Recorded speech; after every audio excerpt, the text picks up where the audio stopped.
India Pak സംഘർഷത്തിന്റെ പശ്ചാത്തലത്തിൽ മൈസൂർ പാക്കിന്റേതടക്കം നിരവധി മധുര പലഹാരങ്ങളുടെ പേര് മാറ്റിയിരിക്കുകയാണ് രാജസ്ഥാനിലെ ജയ്പൂർ.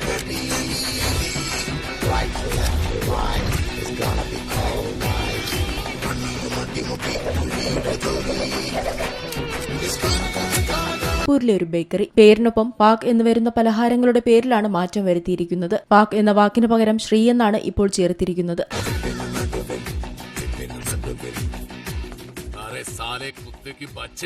ഇനി മുതൽ മോട്ടി പാക്ക് എന്നത് മോട്ടി ശ്രീ എന്നും ഗോണ്ട് പാക്ക് എന്നത് ഗോണ്ട് ശ്രീ എന്നും അറിയപ്പെടുമെന്ന് കടയുടമ പറയുന്നു. മധുരപ്രേമികളുടെ ഇഷ്ടവിഭവമായ മൈസൂർ പാക്ക് ഇനി മുതൽ മൈസൂർ ശ്രീ എന്ന പേരിലാവും ബേക്കറിയിൽ വിൽക്കുക. കടയിലെ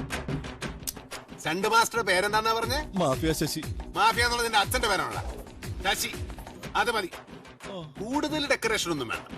ഏറ്റവും പ്രശസ്തമായ മധുര പലഹാരങ്ങളായ സ്വർണവും വെള്ളിയും നിറച്ച സ്വർണഭസ്മം പാക്ക്, ചാണ്ടി ഭസ്മം പാക്ക് എന്നിവ പോലും സ്വർണശ്രീ, ചാണ്ടിശ്രീ എന്നിങ്ങനെ പുനർനാമകരണം ചെയ്തു.